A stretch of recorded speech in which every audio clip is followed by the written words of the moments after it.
Well, this is an unusual date and time for us to be on A World in Focus. It's a very special program.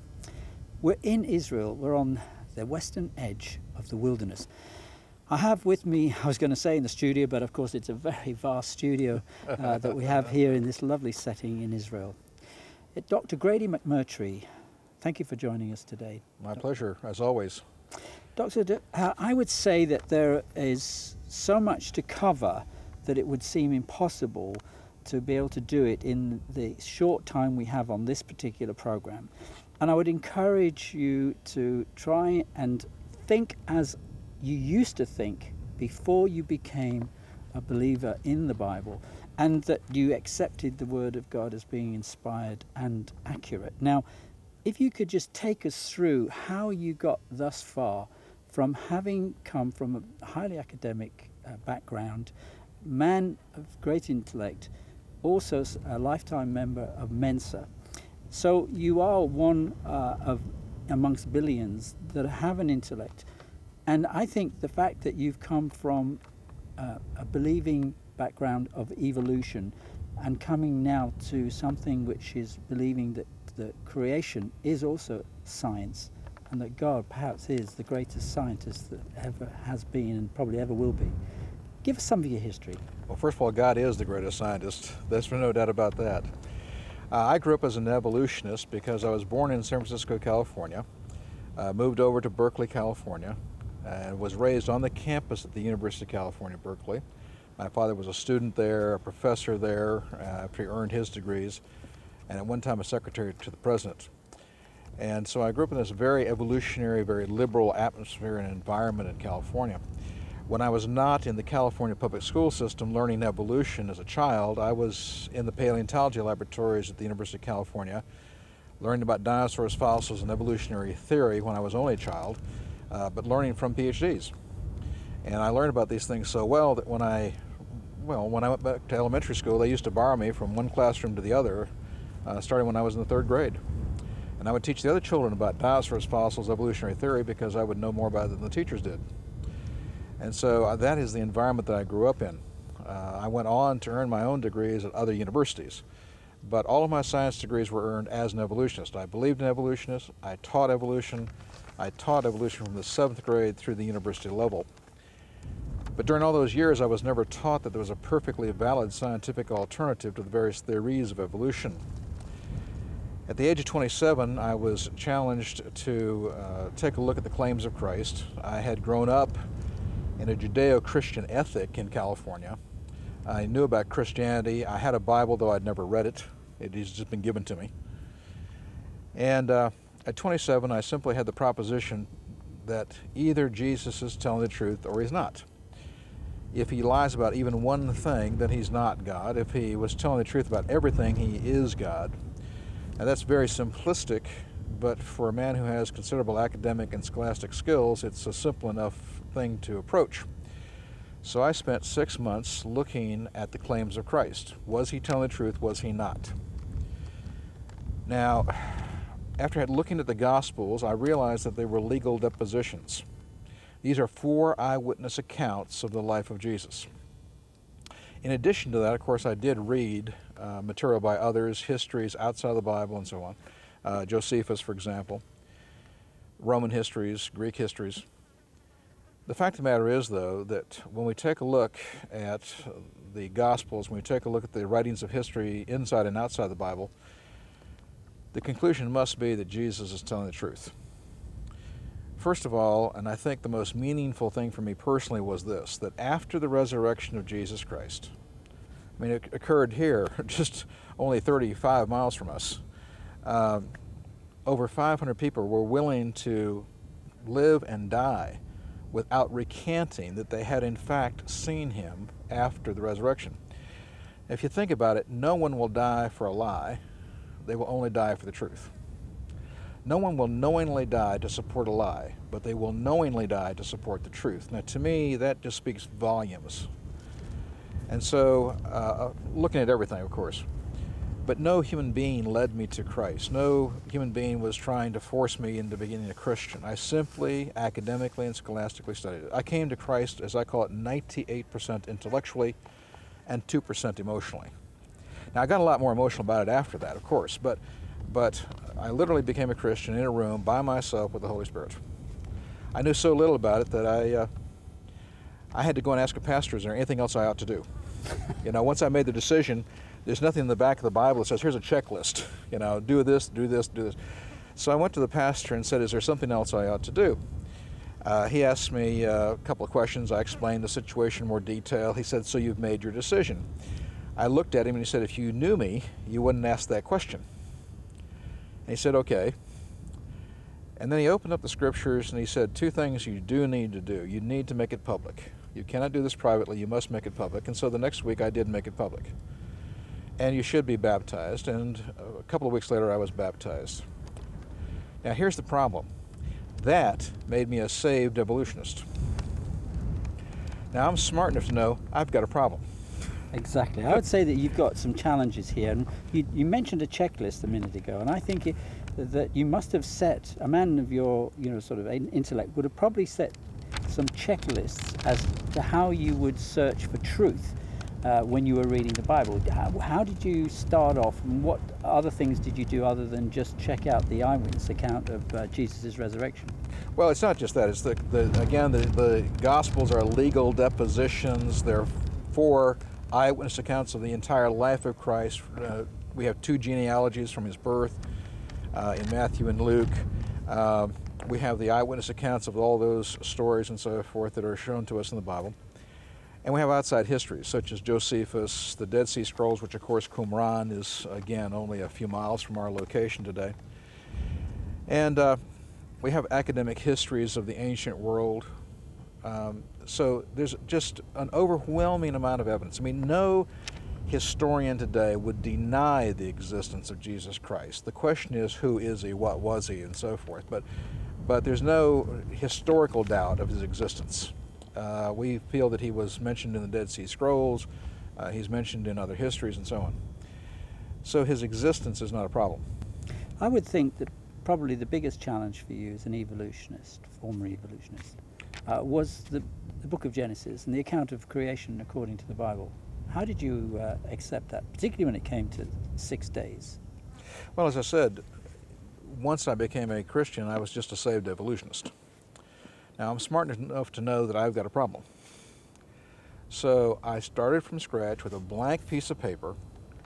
I spent 16 months reevaluating everything that I had learned and taught others. I looked, of course, at other scientists and those that did believe in creation. I'm certainly not the first one. I mean, you can go back in England to Francis Bacon, Isaac Newton, Faraday, Maxwell.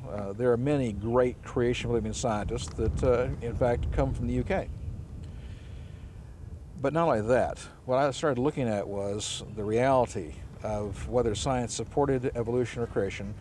Did God use evolution to create what we see today, or is the Bible's account of a 6,000-year-old Earth and universe that was created in 6 literal 24-hour days true? Now, if you start with a blank piece of paper, you have to understand that you cannot prove creation or evolution directly by scientific experiment. If that were possible, it would already have been done. The problem is that both creation and evolution are historical by nature. If either one is true, then they happened in the past. So if creation is true, it happened in the past, you can't go back, you cannot experiment on it, you cannot observe it, you cannot repeat it. That's the scientific methodology. The same thing is true of evolution. You can't go back and see it, you can't go back and repeat it, you cannot observe it. And no evolutionist can prove that it is occurring today. So, realizing that it's historical by nature and that you cannot scientifically prove creation or evolution, from a direct testing standpoint, you have only one alternative. The only alternative is that you must try to test it indirectly. How did you do that? Give us an example. Well, all scientists would know how to test indirectly. When you test indirectly, you make models. For example, England is a country great in naval history. When you start to build a new ship, you don't simply start to build it. You build a model of the ship, you put it in a wave tank facility, you test the hull design, you test the shape, size, weight, buoyancy. You do computer models. You do a lot of modeling. Or a new airplane, you have a wind tunnel, and again, computer models and so forth. And in the case of a car, you make something that is sort of like what you're going to end up with, test all the components out until you finally get to the final product. We call it a prototype. Once you get the prototype complete, then you make 1 million copies. And how is that applying to creation? The same thing is true with the model of creation versus evolution. You can make models out of plastic, you can make models out of wood, you can make them out of aluminum. You can do all kinds of modeling, but in this case, what you do is you make word models. That is to say, you have a word description of the model of evolution. For instance, presumably it would be incredibly old. Evolutionists are always talking about millions and billions of years of time. So you would have to believe that perhaps space, mass, and time were eternal. They had no beginning at all, that you'd have a belief that random chance could produce complexity, that it was incredibly old. On the other hand, the model of creation would say that instead of a natural beginning, you had a supernatural beginning. Now, supernatural in the scientific terminology just means something which goes beyond nature. It's not defining what it is, it's just something that goes beyond nature. It might be old, it might be young, that could be indefinite, but certainly random chance would not be an adequate cause. It would have to be an intelligent designer. So once you have the two models, you make two sets of reasonable predictions. The model of evolution would say, for instance, everything is changing over time, that different things lived, died at different times. You would have this idea that random chance can produce complexity. You would have supposedly an intermediate between an ape and a human, that kind of thing. Supposedly there would be a continuum of organisms from when the first living cell somehow or another happened to come into existence, a continuous organism flow until you got to man, and supposedly we are evolving past being people but into super people. But the creation model would say that there would be specific gaps between each kind because one kind did not come from another kind, that there are no ape-human intermediates, and so forth. So once you have your two models and your two sets of predictions, you simply ask yourself this question. Knowing the facts of science, which two models, which two sets of predictions do the facts fit best?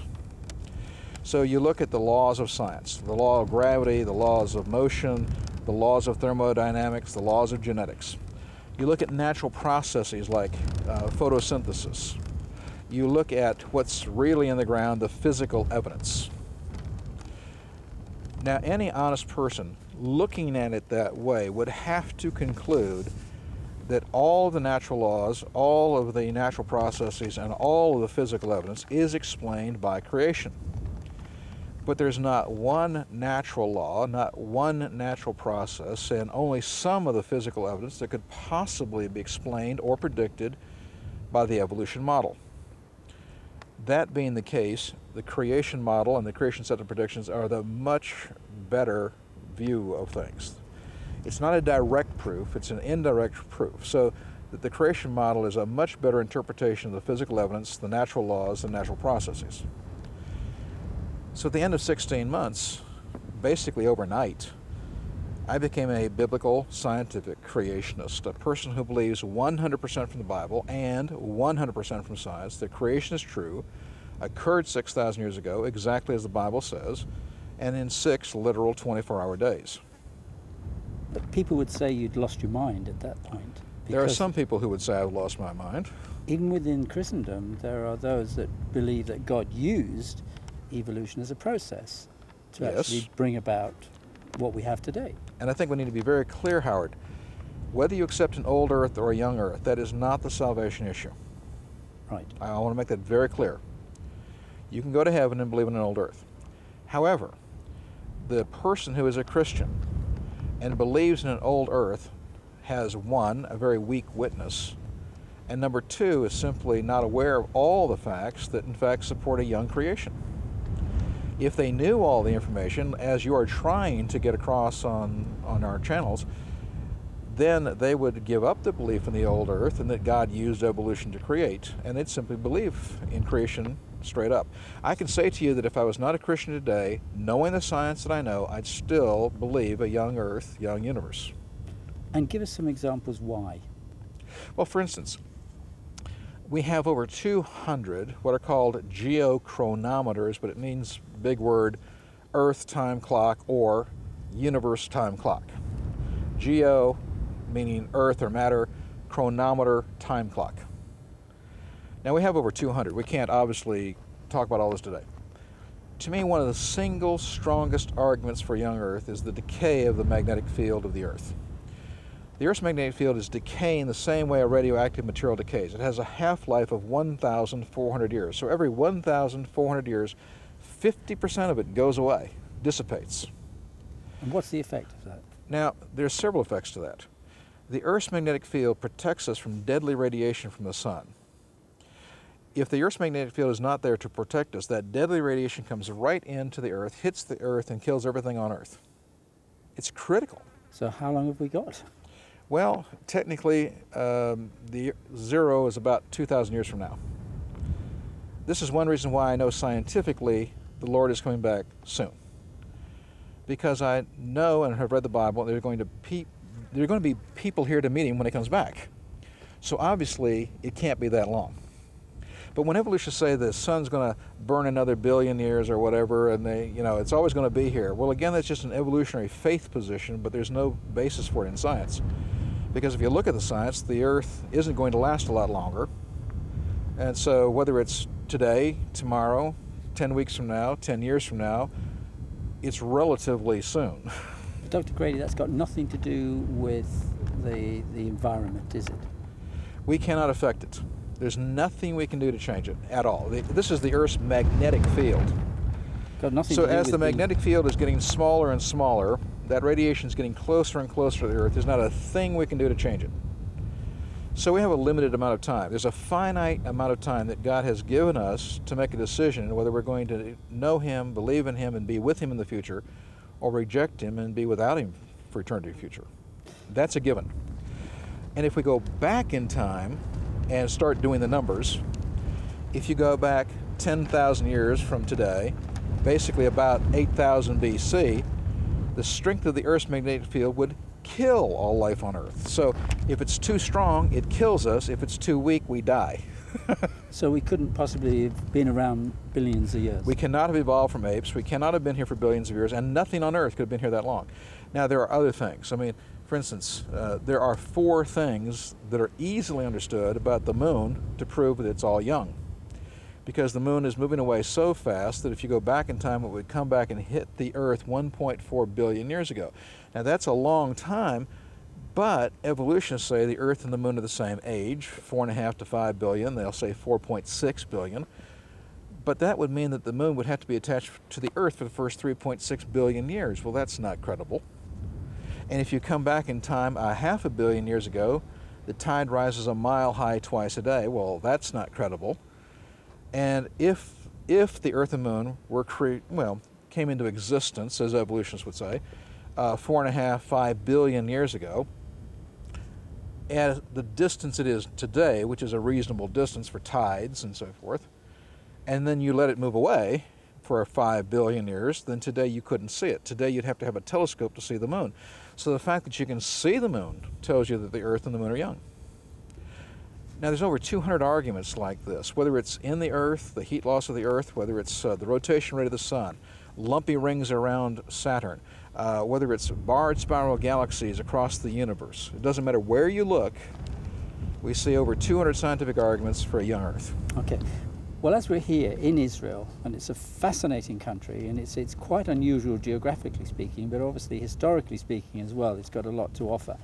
And I think spiritually speaking, which means a lot to us as believers in the Bible, Absolutely. It's very significant. But if you think about it, we've been up from Dan, and we're coming all the way down to Beersheba almost. So from Dan to Beersheba, which is quite a significant distance, what have you seen sort of within the mountain range, because they're very unusual. You've got here the Dead Sea just a few hundred meters away, and you've got the lowest part on the earth, and then up in the Galilee, we're still below sea level at one point, the Sea of Galilee. Sea of Galilee is still 650 feet below sea level. Yeah. So what is the significance of this particular area in the world? What part does that play with regards to the geology of the earth? I think it's critical because, as I show in one of my presentations, using a three-dimensional globe, a globe that has no water. I mean, you've seen globes in school. You've seen maps of the world on the walls in some business or school. When you look at those, you see the continents, but you rarely, if ever, see the bottom of the ocean. But in the globes and maps that I use to teach, you see the bottom of the ocean. We know what's on the bottom of the ocean. We've known it for 60 years. It's not a big deal. But what is critical about it is this.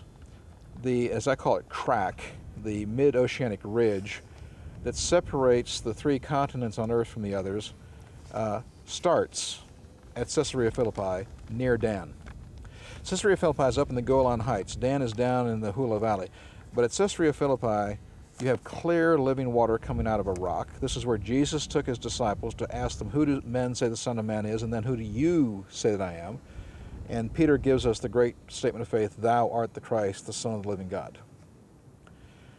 That crack begins there at the north end of the Hula Valley, goes right past us. It goes down the Jordan River through the Sea of Galilee, goes down the Jordan River through the Dead Sea, which is to my left, your right.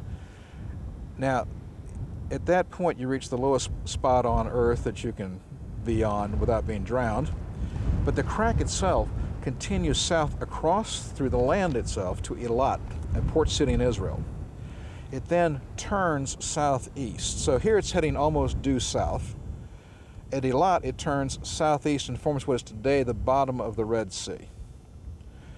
At the bottom of the Red Sea, meaning the south end of the Red Sea, it then turns 90 degrees, goes straight out the Gulf of Aden, and you can see it's getting bigger and bigger as it goes south and then east. When it goes out into the Indian Ocean, it gets much bigger, much faster. Goes south to the central south part of the Indian Ocean. The crack then splits. Again, it's called the mid-oceanic ridge, but it splits and goes south of Africa, right up the middle of the Atlantic Ocean, generally fitting the shape of the continents, and ends near the North Pole. In the east, it goes and breaks off Antarctica from Australia, goes all the way around the Pacific Ocean. It's much of what's called the Pacific Ring of Fire. So this crack constitutes much of the volcanic ring of fire around the Pacific Ocean. Comes back along through Japan, the Philippines, out across New Guinea to Samoa, turns 90 degrees, goes right straight through New Zealand, and meets itself again. So going west, it goes up and ends near the North Pole. Going east, it goes around, circles around, and meets itself. Which is where? But that is just south of New Zealand, where they're there. So when we look at this, and we can see that it ends near the North Pole, you've got to ask yourself the question, where does it begin? And you simply backtrack it, and it will backtrack exactly back through the Indian Ocean, Gulf of Aden, up the Red Sea, up the Jordan River Valley, and starts at the north end of the Hula Valley at Caesarea Philippi.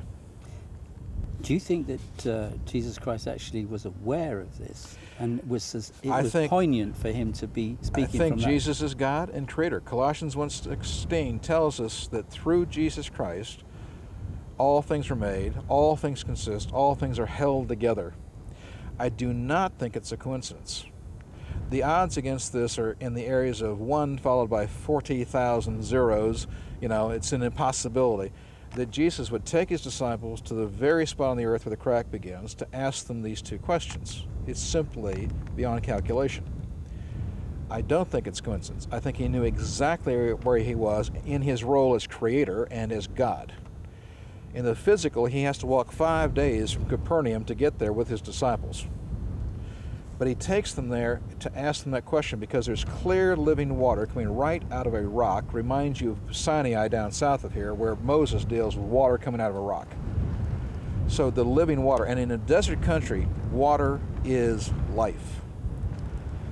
So he takes them there to the source of living water, to this crack going around the world, to ask them these questions. And Peter says, "Thou art the Christ, the Son of the living God." You're the creator of the universe. And I think Jesus not only knew where he was, I think Jesus was there before that crack was there. Well, according to Scripture, that's exactly what he intimated when he was being challenged by the scribes, you know, that I was before Abraham was. John 8, before Abraham was born, I am. And he doesn't say I am he uses Yahweh. He uses the great I am of Moses in the burning bush. Very interesting. Going back to some of the things that our viewers would possibly question, particularly when they're looking at the arguments that evolution have, and let's face it, there is more sort of going for them in the media, given a lot of time to explain the evolution theory. How can we address in this short next few minutes some of the things that you had to address as well, thinking of keeping them in mind? What sort of questions would they be asking if they were here, and how would you answer those? And having this intellectual honesty, as I believe is a catchphrase of yours. It is. Intellectual honesty is a huge thing. Critical thinking is a huge thing. The thing that's wrong with the education system in the UK and the United States and so forth is we're not teaching critical thinking, we're teaching memorization. We're teaching one view only, we're not comparing. This is not good education, this is indoctrination. Now you asked the question, if evolutionists were here, what is one of the things they would say? Well, one of the things that they would say is, we see these rock formations here. There's rock strata that we can see from this location and so forth. Now, evolutionists do not have one single proof that the Earth or the universe are old. There's not one proof. If there was, they could give it to us, we'd all accept it. They have 5 arguments by which they suggest it's old. One is, it looks old. We call this an ancient land. We talk about antiquity. It all sounds very old, and yet it's only a few thousand years. But in fact, when we take a look at these rock strata, rock formations here at the Dead Sea, or any other place on Earth really, we see sedimentary rock layers. Now there's only 3 basic kinds of rock. You've got igneous, metamorphic, sedimentary. Igneous is basement things like granites.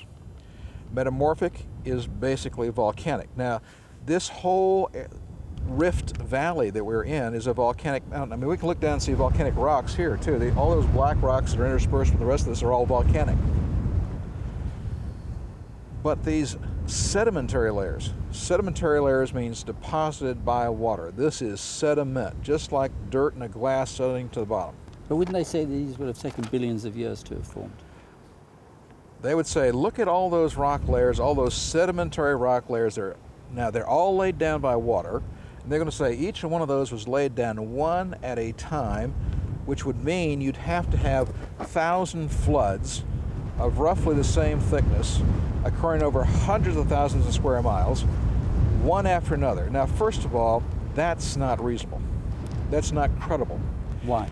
Well, first of all, it would be impossible to do the same random chance event exactly the same way 27 times in a row, much less 1,000 times in a row.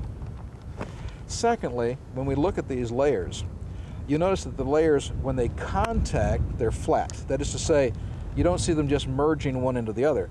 You have a layer that's distinct, a layer that's distinct, a layer that's distinct, a layer that's distinct. So how did that happen?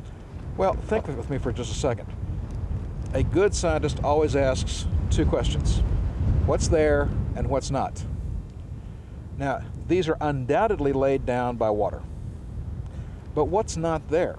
Well, there's no soil horizons in between the layers. There's no V-shaped erosion marks in the layers. There's no animal holes. There's no root holes in the original layers. This tells you that they were all deposited at one time by a really big flood. Now, we know today by scientific research in sedimentation laboratories that what happens in nature is this. All layers form at the same time in water flow and simply extend in the direction of the flow of the water. Now, that means that we can prove that the bottom layer is the same age as the top layer, that one didn't come after the other chronologically, one, then the next, then the next. But if you see 50 layers, all nice and neat, and extending for 1 mile, 2 miles, 100 miles, that the water was flowing in that direction at the time of the flood, All the layers were being deposited at the same time, and they are simply extending in the direction of water flow. Now, we can prove that in the laboratory. This is a natural example of just a bigger version of what we can prove in the laboratory. What about the fossil record? I mean, surely that would indicate that something's happened over a long period of time. Well, again, in the fossils, I was raised in the paleontology laboratories at Cal Berkeley. I think I know a little bit about fossils. The first and foremost thing is this. When they teach our students in school, they'll show them the geologic time scale, the geologic time column, and say, here are the layers in the ground. Here are illustrations of creatures that are supposed to have lived at different times. You know, this is the time when men lived. This is the time when dinosaurs lived. This is the time of armored fish. This is the time when we only had simple life forms in the sea. And they'll show you this very neat, clean, orderly fashion. Now, it looks logical, it looks plausible, you know. But what they don't tell you is this: it doesn't exist any place in the ground. Nowhere in the world can you find that column exactly as shown in the textbook. It does not exist except in the textbooks and in the minds of those who believe it. There are only 25 locations on the surface of the Earth where you can find some of the layers in the order shown in the textbook, but not all of them. Now, if there's no place you can find it, only 25 that you can find partial representation, what do you do with the other 1 million locations where you can't find it at all? As a matter of fact, Howard, think with me for a second. Of all the layers, these sedimentary layers around the world, now this covers 75 to 80% of the Earth. 80 to 85% of all the layers do not even have 3 of the layers in the order shown in the textbook. That's a phenomenal statement. Think with me, 80 to 85% don't even have 3, but you know there's dozens of layers there that they show in the textbook. But you can only find, well, 80 to 85% doesn't even have 3. That means the rest has 2 or less. And I'm missing the point here, but what is that actually saying? But think about that. It means that this isn't slow, gradual accumulation all over time and so forth. These layers are located in different locations, and what evolutionists do is they take material from South America, material from Africa, material from Europe, and then they put them together in the order they want them and claim that evolution is true. But when you look at the real evidence, it's not that way at all. And let's look at the fossils for a moment. Now, there's something called a polystrate fossil. Poly means many, straight, strata, stratum refers to layers, and so a polystrate fossil is any fossil which penetrates through 2 or more layers. They are usually tree trunks or tree roots, but they are often bone. Even an individual skeleton of an animal can be a polystrate fossil. You can actually find an animal where the bones are buried in 2 different layers, that the bone goes from one layer to the other. Tree trunks often do this. Roots and so forth that are fossilized often do this. There's a place in Canada. It's called Joggins, Nova Scotia. Tremendous, as you know, for the Bay of Fundy and everything. But at that location, there's a half a mile, 2,500 feet of sedimentary layers. Evolutionists say that this covers maybe as much as 20 different time zones, and yet the entire half a mile is interconnected by individual polystrate tree trunks, polystrate roots. It connects the entire half a mile into one layer or one deposit, but with 20 separate layers inside, but all interconnected. It all had to be deposited at one time. Only a worldwide flood could do that. To illustrate that as being a reality today, we can point to Mount St Helens. Mount St Helens is an excellent presentation. Of course, I do it and others do as well. But since 1980, there were 7 major eruptions at Mount St Helens in our state of Washington. Southwest corner, relatively small volcano. It's 2 miles high, or used to be. It's erupted many times before. It's an ancient volcano. But in 1980, after being dormant for 123 years, it didn't blow its top. It blew its side out. Instead of blowing upwards as most volcanoes do, it blew almost exactly due north, parallel to the ground. What that did was it blew a half a cubic mile of material out and down to the north. 3/8 of a cubic mile fell down and to the west. It filled in an entire valley. The valley no longer existed. The other 1/8 of a cubic mile fell down and into a lake called Spirit Lake. It created a tidal wave 860 feet high. Now, Boxing Day 2004, we had that great tsunami in Indonesia that traveled to Thailand, Sri Lanka, India, Somalia, killed hundreds and hundreds of people. Well, that tidal wave was only 125 feet high when it hit Indonesia. This is a tidal wave 860 feet high. When that tidal wave came back down from the mountain it hit called Mount Margaret, it brought everything, dirt, trees, down to bedrock. It all came into the lake. 1 million tree trunks ended up floating on the lake. Now, those tree trunks got waterlogged over time, started to turn upright, fall to the bottom of the lake. When they fall to the bottom of the lake, they may fall over, or they may stand upright when they hit the bottom. When they hit the bottom, wet mud layers will start to form around the upright tree trunks. Within 10 years, by 1990, we were already seeing polystrate tree trunks in the wet mud layers. We were already seeing fossilization. We were already seeing coalification, and it only took 10 years. But that's the great example to help people to understand that it didn't have to take millions of years. Doesn't take millions of years. Now, take this great country of Israel here, the topography, it's amazing. How long did it take to make this the way it is? Well, it's very simple. Creation is 6,000 years ago, approximately the year 4000 BC.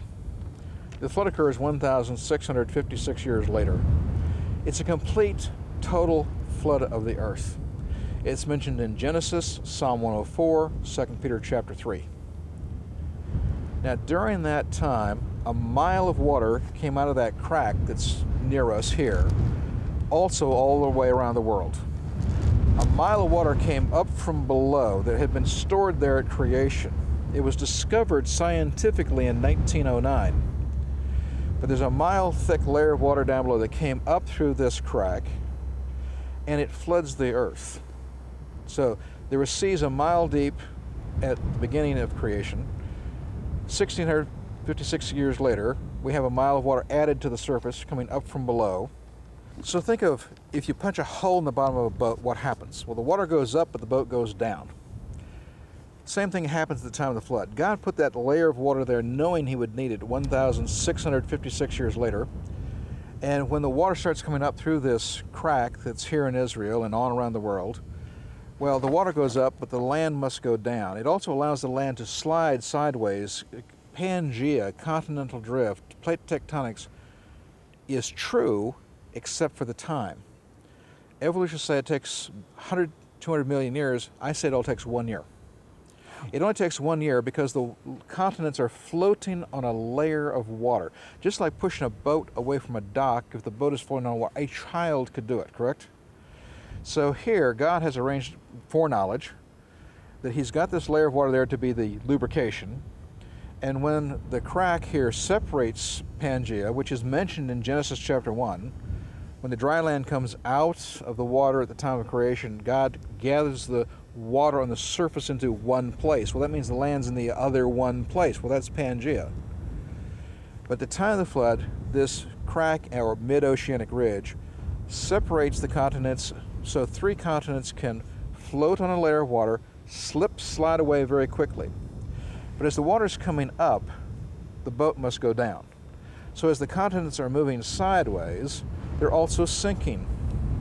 And when a mile of water comes up on top, well, that floods the earth completely because the mountains that existed were only up to 5,000 feet high from creation. Secondly, gravity from the moon causes tides. I think everybody in England and the UK is quite familiar with tides. Well, the tides are going to get higher and higher because there's no continents to get in the way. So as there's less and less land to get in the way, the tides get higher and higher.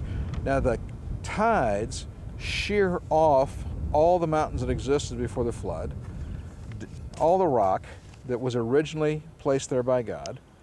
It's pulverized, ground up in different sizes and shapes and so forth by the flow of water. And I mentioned about how the geologic column doesn't exist. I mentioned about how the layers are formed all at one time. I mentioned how they're, not in the order they show in the textbook, but that all the layers are the same age. Even evolutionary geologists will agree today that up to 90% of the Earth's surface on the continents, these wet mud layers laid down by floodwater, are called turbidites, underwater mud flows. And so all these layers are really just underwater mud flows at the height of the flood. The bulging tide waters pulled out by the sun and the moon shear off the mountains, grind them up, and redeposit them as the wet mud layers. It kills all the trees and animals that we find as fossils, including dinosaurs that were not on the ark with Noah. But all the trees in the continents, all the animals that were on the continents that were not preserved in the ark, are buried in these wet mud layers. They become the fossils we see today. Now what happens then? Well, the earth is completely flooded, but then it says to us in Psalm 104 that the waters then go back down again into the ocean basins and so forth. In Psalm 104 says, then the mountains rose up, the valleys sank down, and God promises he'll never again flood the earth with water. But this is the result of a 1 year long flood. Scientific experimentation says this happens fast. Even evolutionary geologists will agree that happens fast. So we have the absolute physical evidence to show that the Bible is telling the truth absolutely about the flood. The sequence of the flood, the physical evidence that we find on the surface of the earth is in the exact order it should be if the Bible is telling the truth. And therefore, we can say that the Bible is not just telling the truth. It's not merely accurate. The Bible is hyper-accurate. Now, Howard, if the Bible is hyper-accurate about simple geologic features on the surface of the earth, which it is, I think it's reasonable to believe it is hyper-accurate about spiritual truths. Absolutely. I would agree with that, but that's what's on our heart, because we want to share those truths with others.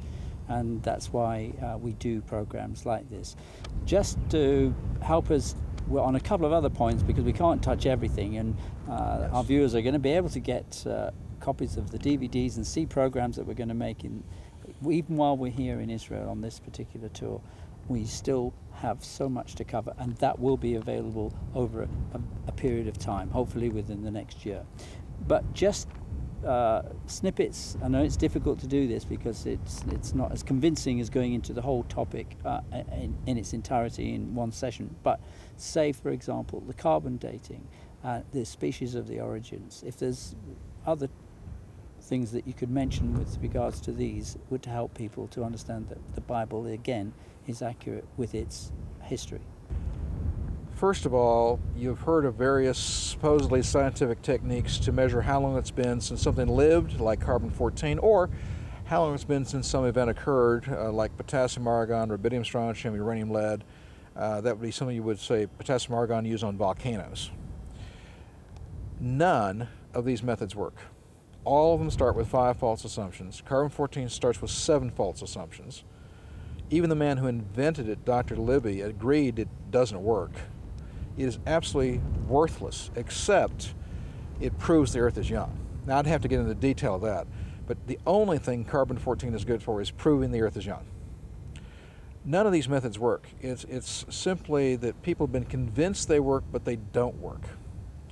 When it comes to origin of the species, for instance, even Charles Darwin, which many people don't realize is, Charles Darwin did not come up with natural selection. He stole it from a creation scientist named William Blythe in 1835.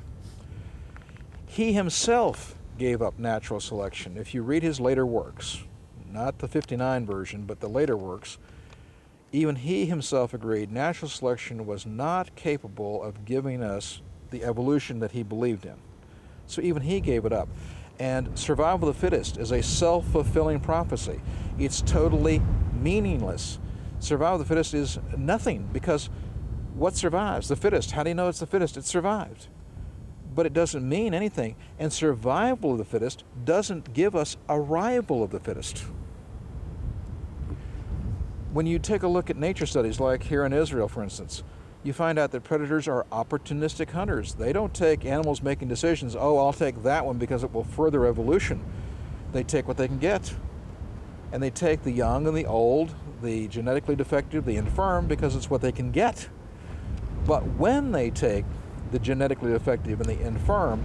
They are helping to preserve and maintain the created kind. So actually, natural selection, survival of the fittest, is simply proving creation and refutes evolution. When it comes to human evolution, the biggest thing that evolutionists always do is line things up by size and shape. They take various skulls. They say, here's a gibbon, a chimpanzee, an orangutan, a gorilla, a human, and then they say to you, you see how one evolved from the other? Well, the answer is no. The ability to line things up by size and shape doesn't prove anything that one came from the other. It's a meaningless method of proof. I could take the skulls of 1,000 real different animals, line them up by size and shape the same way, and prove to you that apes evolved into elephants. I could prove to you that apes evolved into giraffes. I could prove that apes evolved into whales. Lining things up by size and shape proves nothing. But you have a DNA problem. Well, and again, let's talk about DNA. Evolutionists are trying to convince people that they are 96, 97, 98, 99 the same percent DNA as chimpanzees. You hear this all the time. It was on the cover of Time magazine back in 2006. I got so righteously angry as a scientist, I went out and took a look at the research and came to this. We are not 96, 97, 98, 99 the same genetically as chimpanzees. That's a lie. It's a flat-out lie. First of all, when they say things like that, they're only using 3% of the information. They're only looking at the genes. Out of 100% of the DNA in humans, 3% are the genes. Now, the genes code for proteins. That's why they think it's important. But they left out 97% of the information. Now, is it fair to compare anything based on only looking at 3%? It's obviously illogical. But more important to that, today we know that the entire 100% of the genome has a function and use. There's retroviruses, pseudogenes, all kinds of stuff. We now know that the non-gene information helps to control the genes. It's all useful. But when you compare just the 3%, well, the truth is that based on research done through 2007, that in fact we're only 83% the same as chimpanzees based on comparing the 3%. But if that's all you're going to do is compare the 3%, then we're also 50% the same as bananas. I mean, we're 60% the same as chickens. We're also 88% the same as rats. Now, at least rat is a mammal. But if we're 50% the same as a plant, and 60% the same as a bird, and 88% the same as a rat, we're only 83% the same as a chimpanzee, using the method evolutionists want to use to compare who are we closer to.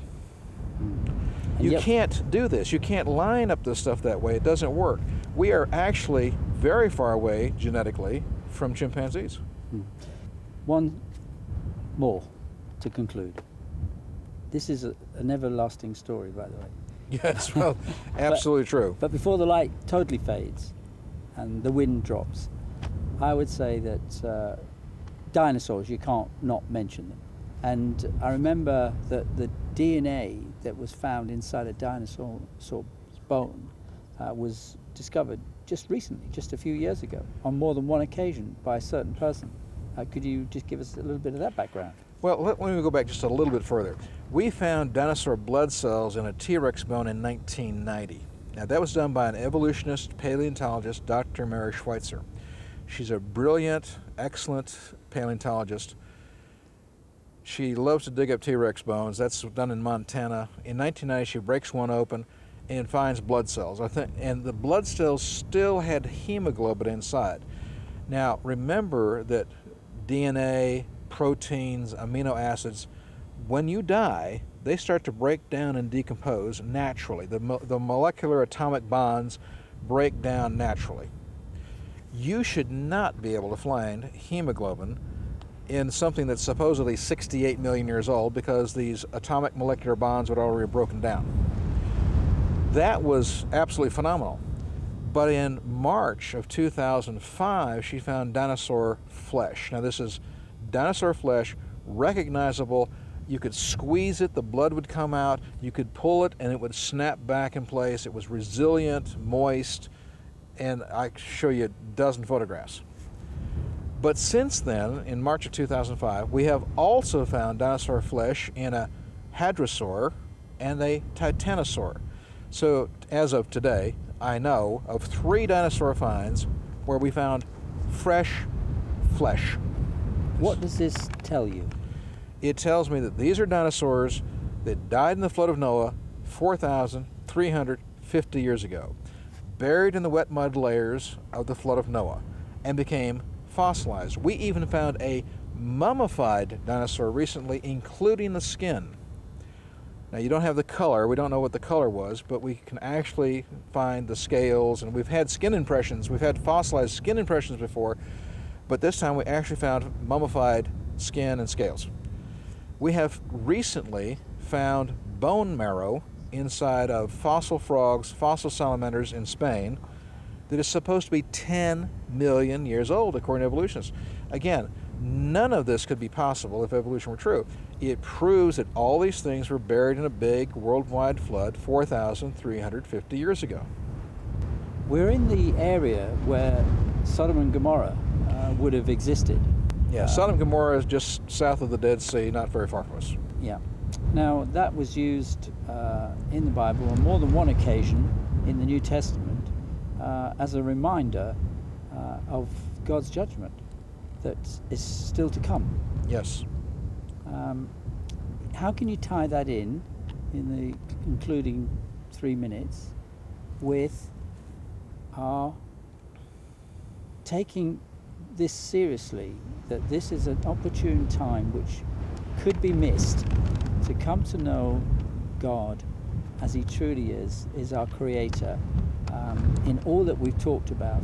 And why is it that Sodom and Gomorrah really was used by Jesus and Peter as a warning to our generation?